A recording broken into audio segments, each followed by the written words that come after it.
Everyone. Today I'm delighted to have Brendon Boot, who's CEO of Skin to Neuron, which is a super interesting company that we're actually invested in through our venture fund. So Brendon, thanks so much for coming on. It's a pleasure to be here, Michael. Thanks for having me on. Sure. So you've got a pretty distinguished background in the sciences and Alzheimer's. So why don't you give us a bit of background on yourself, because I'm sure people will find it interesting.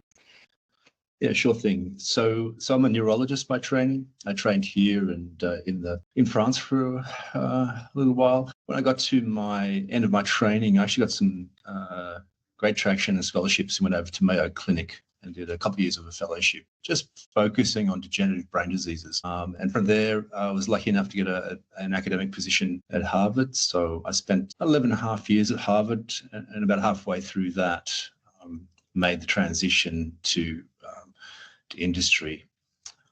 Fortunately, it's a great thing about Harvard. You can actually keep your academic role. You can still treat patients. You can still teach fellows and go and do that. So I've been doing that now for 2014, is really when I began. And it was a kind of accident, really, that I got into industry. I was really quite happy doing work. I was working on research on predictors of prognosis in Alzheimer, Parkinson's, based on genetics, PET scans, these kinds of things. So basically, once a patient was confirmed to have it, what would determine the likelihood of progression, how that would fare, linking that to genetics and... Yeah, and looking at, for example, looking at risk genes and see if those risk genes actually portend a poor prognosis in each of the diseases. And then we looked at early changes, both on MRR and PET scans, these kinds of things, to kind of get a better handle on how to predict, who was going to do well and who wasn't. It's quite important when you're trying to develop a drug so that you can find folks that are all the same, or can have the same prognostic course or disease course. And so I was really focused on that. Then I got a call from a very devious and successful recruiter for Biogen. Biogen at the time was heavily into neurology, still is. And they said to me, you don't have to take the job, but I think you'll like this data. You should go and have a look at this data. And trust me, it'll be worth your while. And I sat in this job interview, and they showed me the first ever post-treatment scan for a drug called aducanumab, which went on to become Aduhelm.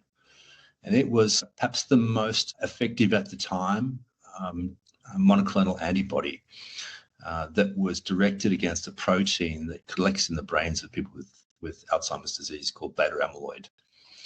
So the idea is a monthly injection. This binds to the beta amyloid and removes it from the brain. This is something super interesting for people like me because beta amyloid's known to accumulate for about 15 years in somebody who has Alzheimer's before they get their symptoms. So if you could remove it, that'd be really exciting. And that was what they showed me. It was the first post-treatment PET scan. It was a PET scan radioligand designed to detect that protein. And it was just gone. It was literally the first patient they'd done a follow-up on. So the thing with aducanumab, it was extremely effective at clearing that beta amyloid, was it? Yeah. And I looked at that scan and I said to myself, well, I've got to keep a poker face here. I don't want these people to know that I'll work on this for free. It was at the time, a revelation. It was really the only, I think, promising target in all of industry for Alzheimer's disease. And so luckily enough, I got the job and ended up being the medical director for that phase 1 study and working on the phase 2-3 programs. And that was great. It was a baptism of fire, really, because that drug was very effective, but it was also really had a whole lot of on-target toxicity. So if you will, it's an antibody that binds to a protein, and that gives you an inflammatory reaction. And what we did see was that inflammatory reaction could have some pretty severe consequences. They were rare, what was common was an extraordinary change on the MRI, which was just indicating an inflammatory response. And so a lot of the work that I was involved in there was working out what are the predictors of that inflammatory response, working out titration regimes so that we could gradually increase the antibody, so decrease the chance that we overcooked it, if you will, overcooked that inflammatory response. And what happens if that inflammatory response gets out of hand? What's the outcome? So there was a couple of folks who ended up in the intensive care unit. What you can get if you have a particularly strong effect is you actually get a secondary hemorrhage. And that's because beta amyloid later in disease, in most people, collects around the blood vessels as well.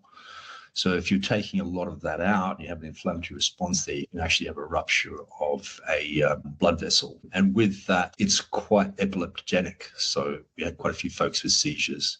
The other common things we saw were headaches, confusion, these kinds of things. Unfortunately, nobody passed away in that study, but it was, put some grey hairs on my head, I have to say. And it was actually a great learning process for me, I think, understanding how to guide people through pretty serious clinical trials and how to work with big teams to kind of minimize those risks. At the same time, we were developing another drug with the same mechanism, same target through ASI. So ASI is a very large privately held Japanese pharmaceutical company who had a long history in this. In fact, they have been working in Alzheimer's disease. They're the ones who have developed Aricept or donepezil, which is the most commonly used symptomatic treatment. So that was also... Which symptoms does that one treat in Alzheimer's? It's basically augments your memory. It doesn't change the course of the disease. There's some data suggest a minimal, tiny fraction of a change, but really what that does is improve your immediate memory. It's modest as well. You're thinking about a 1.4 point improvement on a 30-point scale when you actually look at it in the clinic. But the interesting thing there was that they were actually a very conservative company, and that was a real distinction to what was the corporate personality of Biogen, which was really quite aggressive. And so I got to work on both programs with both teams, and it was really helpful to get those differing perspectives. In the end, both of those treatments came to market. They had a co-development arrangement and a co-marketing arrangement, Biogen ASI, and so it's the ASI product that stayed on the market. So what happened with aducanumab in the end? I mean, I kind of know the story a bit, but yeah. For anyone listening, I know a lot more about it than I can really share. What can I tell you is that they were very aggressive in what they were trying to do. And even back then, this is 2014 through 2016, there was a few of us there, neurologists in particular, who were saying, look, the clinical effect that we saw in those early phase trials was an overestimate of the real effect. And you could tell that if you were close to this disease and close to this kind of data. And so we kind of struggled to convince the senior folks that they needed to be a little less aggressive in the way in which they went forward. In the end, the first phase 3 trial was positive, and then the second one, one of the two read out positive and the other read out negative. And the argument they made was that it was the delay in the change in the titrations. So, this is what I was involved in particular, was a titration regime that was just gradually easing up. And that was long after I'd gone, they had instituted that, and it showed there was less exposure in that negative trial. And so it came down to an FDA AdCom. The AdCom suggested that they shouldn't approve it. Quite extraordinarily, the FDA came through and gave them approval for it on the basis of those PET scans, that the PET scans were positive in both of these. The argument of the company was that there was less exposure, less area under the curve for exposure to the monoclonal antibody. Soon after that, it was marketed, and the neurology field really, I don't think, accepted that this was the right thing. and also knew that following straight on was the Eisai product as well as Lilly's product. And both of those are still marketed in the US and in Europe. Not here, unfortunately. It's been knocked back for efficacy down here. How strong is the efficacy in those two other products? Marginal. Marginal. Yeah. And the effect is actually just a little bit smaller than what we would say is a minimally clinically important difference. And so somebody who's on these medications for 18 months, you couldn't tell that there was any difference. But if you looked over the 1,700 people that might be in one of these trials, you can see a difference. It's a difference that probably increases with time. And the medications, the mechanism is a good one. And really this comes down to the development process. We've had to wait till somebody's got symptoms to give them this treatment to show that there's an improvement. And you can do that over 18 months, and just show this marginal improvement. But these are medications that should be directed very early. This should be a secondary prevention model. That's exactly what these companies are doing. What do I mean by that? I mean that when you develop this beta amyloid, it takes 15 years of that before you start to see the symptoms. And then you see a second pathology arise called tau. And once that happens, you're on a steady decline. Just in the same way that you don't treat someone's high cholesterol after their first heart attack, you should, in the same way, treat beta amyloid really early on disease before there's any symptoms. And so right now there are some trials going with Eli Lilly and with Eisai with exactly that in mind. People have got beta amyloid, normal cognition, and they're treating them to attempt to show that there's a delay or even a prevention of the onset of symptoms. And there's all kinds of data suggesting that's going to be the case. And I think in that context, the likelihood that these have a pretty significant positive effect is much, much greater. We think back at how much for granted we take cholesterol maintenance now. So give it maybe 5 years, but I think anyone who hits 50 will get not only their fecal occult blood test in the mail, they'll also get an invitation to go and have a plasma screening, a blood test for this protein. And if they get it, they'll be offered this treatment. Coming along shortly behind that are subcutaneous formulations, as well as potentials for oral therapies that'll have similar effects. So it's a really positive possibility. And I think pretty well assured that this will be a new treatment regime for this disease that's going to, prevent a whole lot of misery that we get now. So it does highlight the challenges with this. It's very slow. It's symptoms seem to show up relatively late in the disease progression. Seems like a very difficult thing to even design trials for. Expensive trials, long timelines. There's always this hope that it could work if you gave it to people earlier, but how do you even do that? And then do you follow them for 10 years? How do you fund that? How does IP work? There's so many challenges. Yeah, this all comes down to the capital's time horizons. This is work where if you're a venture capitalist, you're a biotech or a pharma, you needed to have a time horizon that was 15 years. That's pretty rare for small companies and even large ones like Biogen. Less so for people like Eisai, less so for people like Lilly, like Roche, who can afford that luxury. And certainly, 2014, there was a lot of us advocating, okay, let's do this symptomatic trial, but let's spend a little bit of money trying to do this secondary prevention trial. If we began 11 years ago, we would have great data by now. That was a hard ask for a board to accept. Yeah, it's an expensive trial.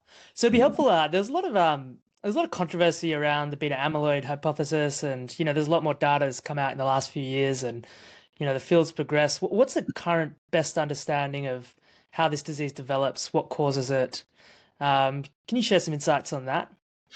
Yeah, there's always those who still today, we'll say beta amyloid, there's been this big waste in the way in which folks have been focusing on this protein. And I don't think that's defensible anymore, if you ask me. It's already been shown. There's now 3 large phase 3 programs that have shown that you can actually change the course of the disease. And you can change it, only in a slow amount, just for the reason we're talking about, if you've already got the symptoms. So it certainly, it's a critical aspect of the disease. The major risk factors all load on that, all the genetic risk factors load on that, or on microglial genes, that are ones that are involved in the processing of beta amyloid or in an inflammatory response to it. So I think anyone who argues that it's not heavily involved in the pathological process is not really being honest with themselves. There are these secondary aspects. Microglial cells are immune cells that basically have 2 roles. You have either have a supporting role, they support the other cells in the brain. They also have a role in infection control. So when you look at a lot of these other risk genes that aren't directly involved in either the precursor to beta amyloid or in the processing of beta amyloid, a lot of them load on these are expressed by these cells. And so those expressions are probably about the processing. These microglia are involved in the processing of beta amyloid, but also in response to infection is the other way in which you see that. So there's some really interesting data showing that chronic infection, viral infections in particular, increase your risk of Alzheimer's disease, and some great epidemiological work so far only showing, for example, that if you have herpes zoster, then the disease that causes shingles, that really fantastic work showing that when the vaccine for that is introduced into a population, that the folks who are old enough to receive it, young enough to receive it rather, are less likely to develop Alzheimer's disease in the years following this. Similarly, herpes simplex virus has an elevated risk of Alzheimer's and other forms of dementia. And the oral medications for that actually bring somebody who has that carrier of that virus, brings their risk back down to the population average. And so all this stands to reason, in particular because there is some suggestions that beta amyloid is critical in the processing of infections. Got it. So in terms of our other approaches, we have antibodies. What are the other approaches? I guess we can obviously move on to cell therapies and gene therapies. Yeah. There's a couple of small molecules that are bouncing around the Alzheimer field. Most of the work is a little bit underwhelming, if you ask me. There's a few kinase inhibitors around. A lot of these have been tried in the past. There is work on that second protein. The second protein that accumulates in the brain is called tau. And so tau really starts to accumulate inside the cells at the time you get your symptoms, and it's very closely associated, at least temporally, with development of symptoms. So there's folks who've been looking at that. This gets phosphorylated and then accumulates. It's a very sticky protein, and so it'll stick to itself and accumulate inside the cell. Some interesting data coming out of that.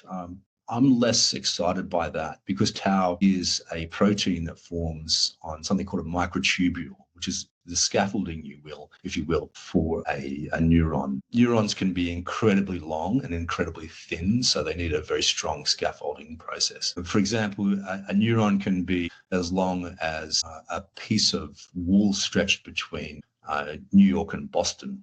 It can be that thin, but that long.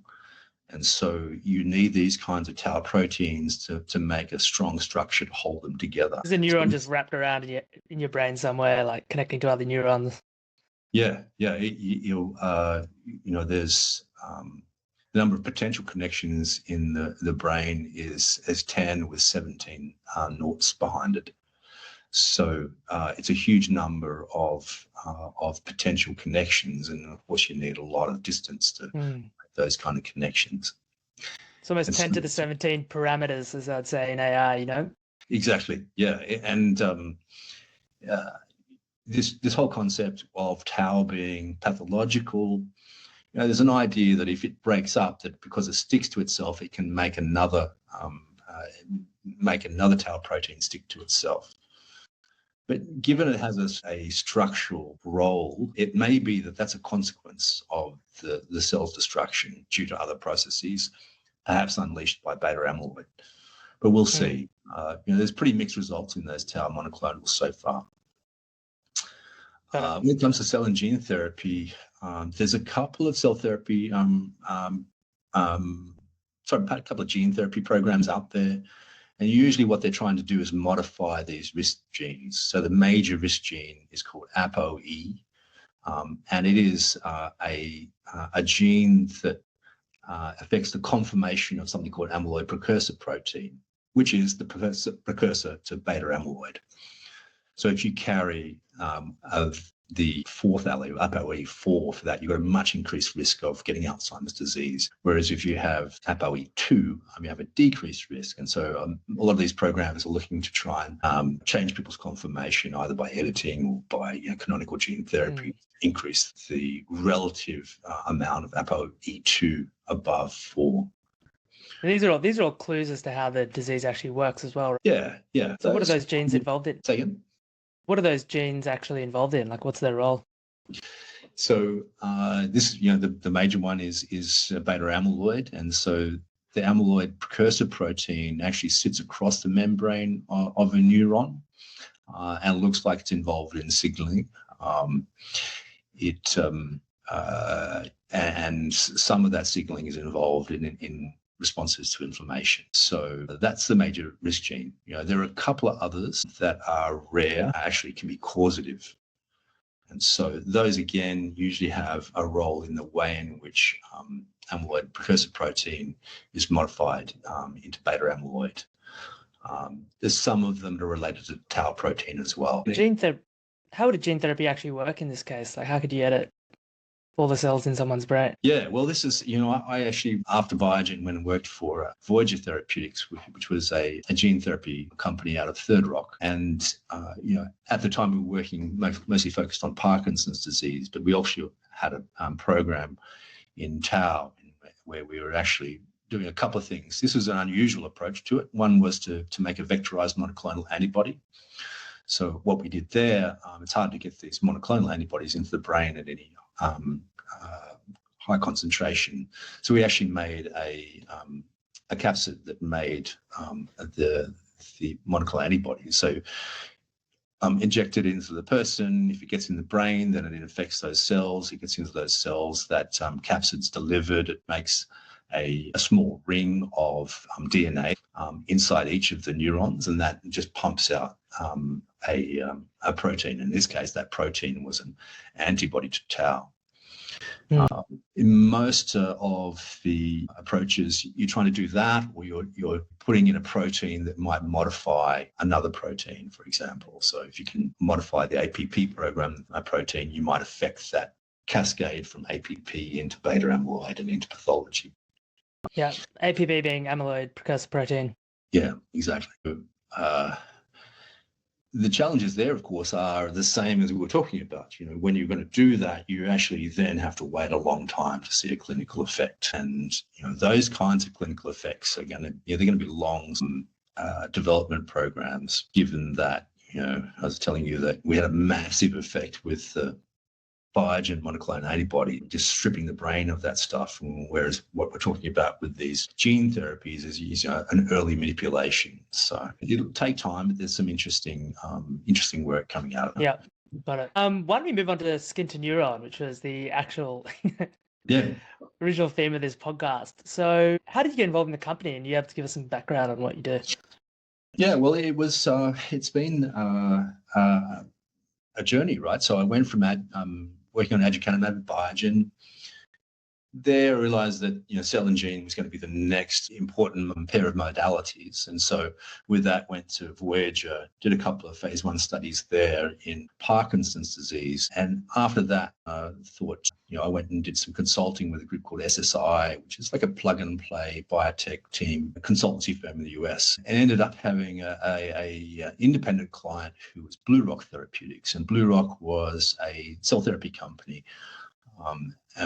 I consulted, loved it, joined them, and not long afterwards we were acquired by Bayer, but left alone. So there we did cell therapy in Parkinson, and this was a pluripotent. This is an embryo-derived pluripotent stem cell that we use to inject in the brains of patients with Parkinson's disease, essentially making a cell that would eventually produce dopamine to replace the lost dopamine. And so I spent a couple of years, close to 3 years with them before making my decision to come back home. And coming back home, I was lucky enough to have developed a good relationship with a venture capital firm down here called the IP Group. It's a large British VC firm. They have an Australian arm. And so they said, well, if you're coming back, come and hang out with us. So with the idea that we went all around Australia and New Zealand looking for interesting technology. And by far the most exciting thing I found was skin to neuron. Ironically, it was about 2 blocks away from where I was sitting. So for me, having spent all that time over in Boston, really trying to stay where the excitement was, to come back and then 2 blocks away was, I think, what's the most exciting cell therapy opportunity on the planet was right there. And so the exciting thing about it was that it was unique in quite a few ways. Firstly, it's not a pluripotent cell. It's a what we call a unipotent neuronal precursor. And so a lot of the challenges with cell therapy is that you're taking a cell and you're pushing it back to believe that it's the first ever cell that you ever were. It's an induced pluripotent stem cell. You do that with the things called the Yamanaka factors, and they're 4 factors, they're 4 genes, and they're 4 oncogenes. You're basically pushing 4 cancer-causing genes into the cell. And then the very next thing you do is make copies of it. So you put it on a plate, you let it grow out. When it gets to close to a full plate, you take those cells and put them in 10 other plates and grow those. This is how you expand the cells. Problem with that is, if you've got a cancer-causing gene in there, you're much more likely to select for cells that have become cancerous. And so you end up with this real problem with iPSCs, with pluripotent stem cell work, is that it's a great model of disease, but it's pretty dangerous, frankly, when it comes to a therapy. And so with that comes a whole lot of consequences in terms of spending a lot of money to show that, this isn't cancerous. There's, always going to be this ongoing risk with these kinds of therapies. But what we have at skin to neuron, or S2N as we prefer to call it now, is a cell that is not from that lineage. It's already dedicated to become a neuron. It can only become a neuron, and it can't make copies of itself ad infinitum. So it's much safer from that way. But the other things that are exciting about it is just the data. And so I can show you a few slides on the histology. Right. What's unique about S2N is the approach. Most people think that you're born with all the neurons that you'll ever get, or that you don't make any new ones when you're an adult. And that's not true in 2 parts of your brain. One involved in your sense of smell, and then this one that we're interested in, called the hippocampus, which is really the memory center of your brain. And in there, you actually make about 700 new neurons a day. The bad news is if you've got Alzheimer's disease, and when you get really old, is you actually lose more cells than you make, and you end up with a 10 million cell deficit in the part of the hippocampus called the CA1. And that's what's exciting about S2N, because we've found this unipotent neuronal precursor, and it's actually found, it's a very rare cell in your hair follicles. And so what we do is isolate and expand those and then use a neurosurgical injection to inject them back into the hippocampus. And when Is that unusual? Is that a surprise that will come from your hair follicle? It is, yeah. And this is where there's a bit of happenstance in the way in which our scientific founder, Michael Valenzuela, found these. A lot of folks had been focusing on skin because there's a lot of pluripotent stem cells in skin. Whereas he'd at the same time developed an interest in canine Alzheimer's disease. Dogs get Alzheimer's disease. And so when he was taking skin, he was taking hair follicles as well. And with some very smart sleuthing work, he worked out that the cells that he was getting were coming from the hair follicles and not from, the other parts of the skin in the dog. Interesting. So when you inject them in the hippocampus, they actually replace the connections, those synapses between neurons, and actually reconstitute these memory circuits and have pretty extraordinary effects on memory. This is probably on the bottom left there, that figure is the second time in my career when I've looked at a figure and said, I've got to, this is what I want to work on. The same way I had the same feeling about that image that I did when I saw that PET scan back at Biogen. And the reason is that I've been in cell therapy long enough to see that if you have a beautiful looking graft, you can have a really extraordinary clinical effect. And these grafts are extraordinary. You're looking at human stains in rodents. On the top, it's a model of Alzheimer's disease in a mouse, and the bottom is a mix of mice and rats. And what I'm used to seeing in this kind of work is, you can see this injection tract here in this figure at the top. So you see this injection tract here. When I look at the work that we were doing at Blue Rock, which, the grafts there worked really well, but you're used to seeing just the injection tract and then a few cells collecting around where they were injected. They might spread out a little bit, tiny amounts over months. But what they don't do is what these cells do, which is to follow chemotactic gradients and actually reinsert themselves into the anatomy. So there's that CA1 field I was telling you about. And in pink is the cell bodies, and in grey, yellow-grey is a marker of synapses connections. So instead of seeing a blob of cells here, these cells have actually followed these gradients to organise themselves to recapitulate the structure. So otherwise, you might have expected to see just red around that injection channel, but now you're seeing them spread out and, I guess, integrate. Yeah, exactly. And even down to the microstructure here, they look exactly the same. And even more importantly, what we've been able to show is you can actually stimulate the host tissue and make the graft neuron fire. So it's actually functionally integrated as well. It's been reconstituted the circuit. And so this was a pretty extraordinary finding. On top of that, what the founder, Michael, had done was also an 8-year-long study, right? So we've done lots of work in rodents, and like everybody else. But rodents, mice and rat models of Alzheimer's disease are terrible. They don't predict what happens in the clinic.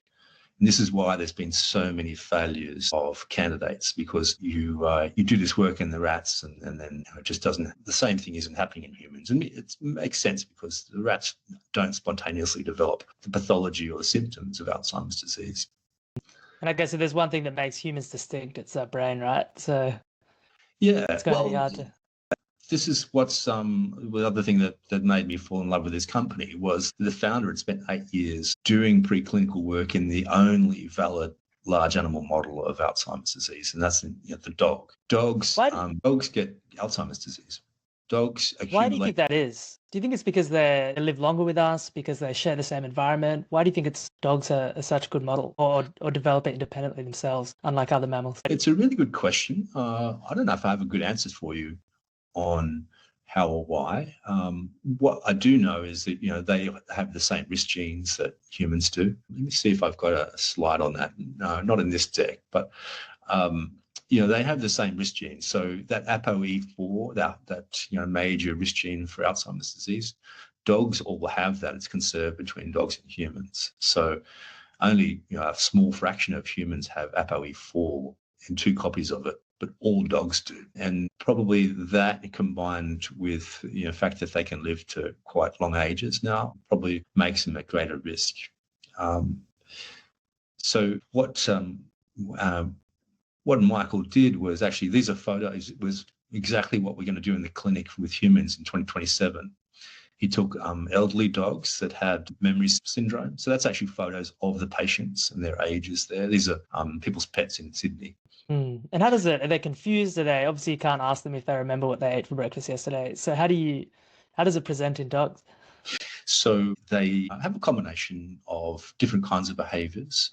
So they can get confused. They stop recognizing their food. They get lost in the house. They get lost outside of the house. They'll stare at walls. They will, just like humans do, have something called sundowning. So that's where they become confused, really around, at sunset. They'll have nocturnal wanderings. So they'll get up and wander at night a whole lot, just like humans do. They lose their sense of smell. They will start to soil the house where they didn't before. And so, it's a big constellation of symptoms. Some of them become quite aggressive as well, and episodically so. And all those are symptoms of that you can see in late in Alzheimer's disease as well. So the beauty of this trial, it took him 8 years, right? But he basically exactly the same thing as we'll do in the humans. So take some hair follicles, use our process to isolate, enrich and expand them, and then take an MRI. And you can see in the MRI, perhaps, these little red dots, and they're the target areas in the hippocampus where we put these cells. And on the bottom right there is actually a neurosurgeon who operates on humans out of Westmead Hospital, performing the surgery with a standard stereotactic frame. And that's our founder assisting her there. And the results were pretty damn extraordinary. On the left is data showing that there was a 9 standard deviation increase in the density of synapses, so connections between the neurons. And that was found only in the areas where the dogs were injected. And importantly, it was found even though the dogs had beta amyloid and tau pathology, proving that they did have Alzheimer's disease. And then in the middle, some objective improvements. So this was a sand maze. So the dogs, there was a reward object hidden in the sand. And so it was the dogs were better able to go straight to that, to remember where it was, even after a delay. Lots less of nocturnal wandering and that kind of thing. And then on the right is, a rating scale similar to the one that we use in humans, called the canine CDR. And the idea of that is, how many of those symptoms and how frequent are they? And these results are extraordinary. They're huge. So they're clinically meaningful. 3 out of the 5 dogs got the treatment, actually went back to normal, within the normal range. And they did so at about the 3-month mark, and then stayed that way for up to 2 years. All of the dogs were euthanized up to 2 years later, but for reasons other than a return of their dementia syndrome. So really, that augurs really well for this to be a durable treatment in humans as well. I think that's a surprising thing. I mean, nothing is really curing Alzheimer's, right? Or returning function. Yeah. As far as I'm aware, like even the best trials show slowdown in symptom decline. Yeah, we can't treat a dead cell, and we're putting new cells in there. And so once you put them in, we often get asked, well, the pathology is still around. You still have beta amyloid and tau. And that's true. But it took a lifetime for the beta amyloid and tau to kill the cell that was already dead. So our new one, we expect to have, a reasonable durability of effect. There's actually if you search on YouTube or Vimeo, search for skin to neuron, there's a video of one of the owners describing the before and after, and some videos of her dog. And I really like that video because she volunteers that this happened gradually. And I think you'll see this dog was unrecognizable. He was that much improved. And he was actually a dog that would go to hospitals a couple of times a week and just provide emotional support to folks. He lost his job because of his dementia. And after the treatment, his owner was that comfortable with the improvements that she started to take him back into the hospital. So he got his job back, if you will. It's worth a look. The audio is terrible, but it's really interesting. So why does it work? This is what's, I think, one of the fascinating things about this particular approach to the problem. And so what we argue is that there is shared biology between two kinds of precursor cells. There are these neural stem cells, are the ones that sit in your hippocampus and make those 700 new neurons a day. And then there are hair follicle neuroprecursors, are the ones that we've identified that sit in your hair follicles. And in the same way, when your hair falls out, that cell turns over to make a copy of itself. Now, they both come from a particular part of the blastocyst. This is you about day 12, day 14 of life in the embryo. And only two things come out of the ectoderm, and that's nervous tissue and skin. So we argue that early on in development, these two kinds of precursor cells arise and have a role to stay in the tissue, stay in the niche, and over the life make copies of themselves. We've already shown you that you can take this hair follicle neuroprecursor and put it into the brain and make a beautiful graft. But you can do it in the opposite direction as well. You can take a neuronal stem cell and inject it under the skin of a rat and make the rat's hair grow. Wow. So, why? The reason is because of this shared biology. So these hair follicle neuroprecursors, the ones we've identified, and then these neural stem cells and neurons themselves all have critical neuronal markers. These are the critical quality attributes you use to say, okay, I'm making a neuron when you're doing this kind of work. And they're all shared between these groups. But more importantly are these regulatory factors. So, the factors that control growth, the factors that control whether that neuron that precursor cell makes a copy of itself or stops making a copy of itself, and even the way in which they move. These kinds of effects are all controlled by the same regulatory factors in the hair follicle neuroprecursors and the neural stem cell precursors. So if you transpose that niche, if you take one of these cells and put it into the other, it responds to these regulatory factors in its environment. And it's our hypothesis that when we put these hair follicle neuroprecursors into the niche of the hippocampus, they respond and behave as if they were neural stem cells themselves. And some good examples of that, on the upper right here. This is actually a chemotactic gradient. We've shown that neurons can move around in the brain, and the most common way they do that is to find a gradient. A target cell might release something like we've got here BDNF. It releases it, and a cell will climb, or that's distant to it, will climb up that gradient, will just move towards a higher gradient to move itself. And so this is what we are convinced is happening when we inject these cells in the hippocampus, is that they're making copies of themselves and then moving up into that CA1 field. And that's why those graphs that I showed you are as beautiful as they are. And then, a lot of people have tried this in the past, but they've tried this because they've been interested in pluripotency or multipotency. And certainly in the hair follicle, what you're looking at here is a hair follicle of high power. There's a lot of these multipotent cells that can form all kinds of different cells. When you do that, you have that pluripotency risk, that cancer risks. And also when you do so, it makes mixed tissue. And when you inject that in the brain, it just sort of makes a mess. It interacts with itself. And so it really doesn't make these beautiful grafts what we have. And we think that's because we've identified the cell that's already committed to itself to become only a neuron. So when you're only injecting neurons, you actually repopulate that part of the hippocampus without making a mess.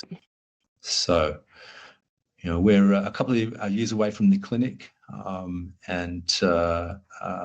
It's looking like the first half of 2027, and we're just coming up to the end of a Series A round. We've raised $5 million US, and we're raising another $5 million, and I'm really confident we're going to close that by the end of the financial year, if not earlier.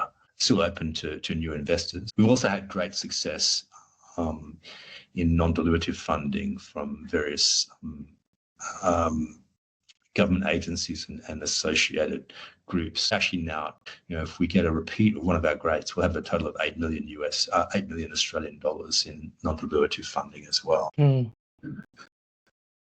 We also work in Parkinson's disease, and I can show you that perhaps, or talk about that as we go. So would the approach be in Parkinson's? Will be a similar kind of injection, different part of the brain, same part of the brain? It'll be a different part, and it'll actually be quite similar to what we've done when I was at Blue Rock. The phase 1 trial I ran there actually read out and was published in Nature about 10 days ago. And that approach is the same as another group that I worked with. It's called Aspen Neuroscience. And I was a consultant to them for a couple of years when I came back to Australia. And so both of those groups inject these cells into a part of the brain called the putamen. The idea is to make a reservoir of neurons, the dopamine neurons, that then connect to the rest of the motor system, the extrapyramidal motor system, to restore that lost dopaminergic tone. The differences between the two groups, Blue Rock is an allogeneic approach, so one donor treats everybody, whereas the folks at Aspen are an autologous approach where each person is their own donor. I'm really excited by the potential for Aspen's work because I'm convinced that the grafts are going to be a much better quality because they're not fighting the immune system. So I think, and rumours are that those folks are doing really well. Our approach is then the same as Aspen. We are always going to be an autologous company, and because of this, you don't have these immune rejection challenges. What's different about our approach is that it's using that hair follicle neuroprecursor I was telling you about. The ones we inject in Alzheimer's disease are undifferentiated, they're unmanipulated. They're isolated, enriched, expanded, put back in. When you want to make a dopamine neuron, you actually have to do some in vitro modification. So there's some pretty well-established techniques now to push that neuron towards making dopamine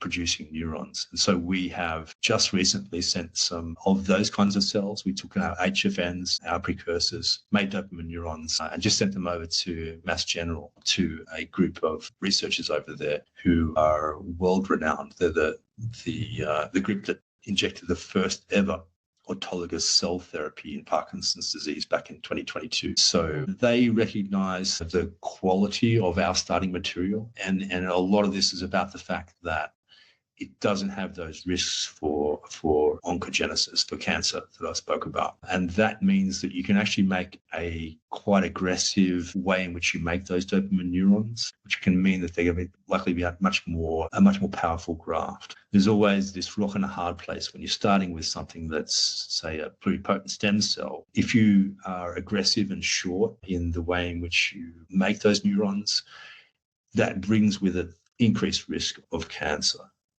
On the other hand, if you make it a long, slow process to make those dopamine neurons, the longer you leave it, the less effective they are, less of a graft they make. And so in all of these competitors, they're stuck between this rock and a hard place. Whereas we don't have the rock, we don't start from something as cancerous. So we can actually go really early and fast and short. So the folks over there who are actually very close to getting an IND, studying their own trials with their pluripotent stem cell origin dopamine neuron after ours, put our cells head to head with theirs, and have already told us, if ours work as well as theirs do in the animal models in Parkinson's, they're going to stop what they're doing and adopt our technology, which is. So how would that work with the company? Would that be a partnership? Yeah, at the moment we retain all the IP. We've got all their IP is ours, and we've just got a sponsored research agreement with them at the moment. These are folks at Harvard. They're less interested in making money and more interested in making therapies. Great people, really, really exciting to be working with them.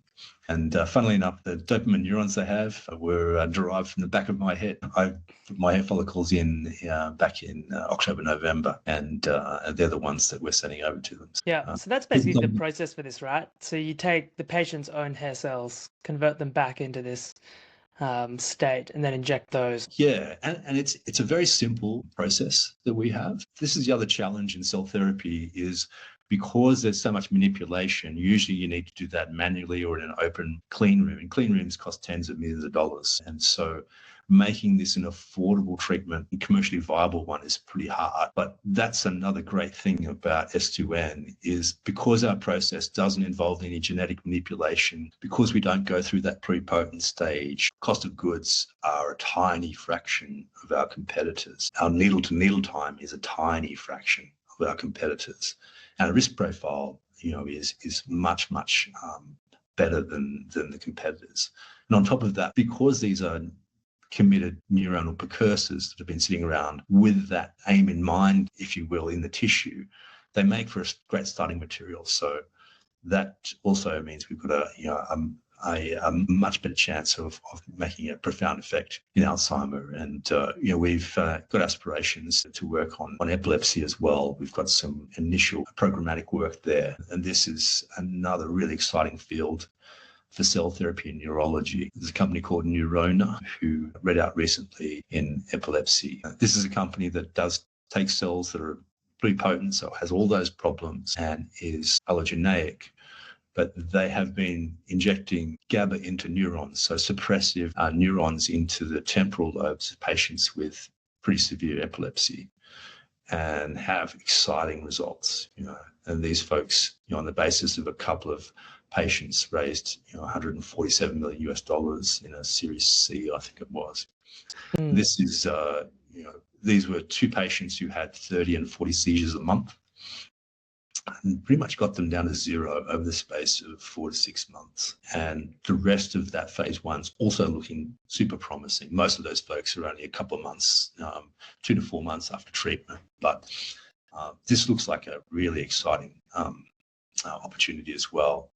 And again, we'll outcompete them on cost of goods, on needle to needle. Well, not needle to needle, because those guys are going to be one patient treats everybody. I'm sure we can make a prettier graph than they can. So another really exciting opportunity for us. So how far does this round of funding, does that allow you to do these 3 programs? No, we've got pretty limited. So we've smell of an oily rag's been our approach here. So we're raising 10 million US, 15 million Australian. What that gets us is a little bit of progress in the Parkinson program, and then we'll just spend small amounts.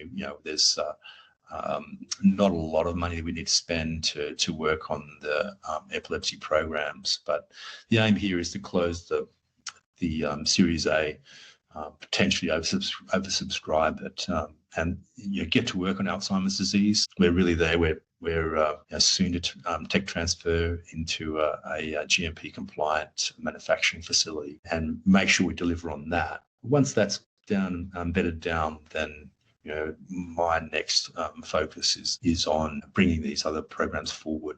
That'll need board approval, shareholder approval to expand those, but they're really valuable opportunities for the company. So I don't think I'll get too much pushback. Well, I hope not.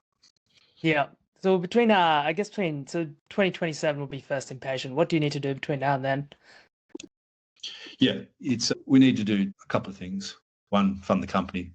2, make cells. And so at the moment, we're in the middle of taking our cells from a PC2 laboratory, an academic laboratory, into a GMP, good manufacturing, the University of Technology, Sydney, before we go fully into a good manufacturing practice facility, which we hope to begin in a couple of months. It depends on these last couple of runs of this University of Technology facility. And then it's a process of making multiple batches, showing that you can reproduce what you're doing. You show that it fits all of your critical quality attributes, and you're safe and these kinds of things. There'll be a GLP tox study after that. We've got a proof of concept study that we're going to start shortly. And once we have all that, late 2026, we'll apply for ethics approval to begin a phase 1 study here in Australia. The TGA actually has given us a real vote of approval in saying that we actually designated as a class 3 medication. And that means that we actually don't need to even apply to them to begin that phase 1. If we get an HREC that the ethics committee that approves us, then all we need to do is notify them. And this is very unusual for cell therapies. Cell therapies normally can't apply through this process, but they've seen how simple our tech is and how low risk it is in terms of that cancer risk, and given us approval to go straight into the clinic. With that GLP tox delivered in 2026, we'll apply, and should be in months after that, we'll be able to treat the first patient. Got it. And do you have any thoughts on that trial design, or is it too premature to kind of? I'm sure you've given it some thought. Yes, absolutely. We having done this a few times and seen, you always end up with exciting results, but no one's quite sure whether this is this just placebo, or how much of it's placebo, how much of it is not.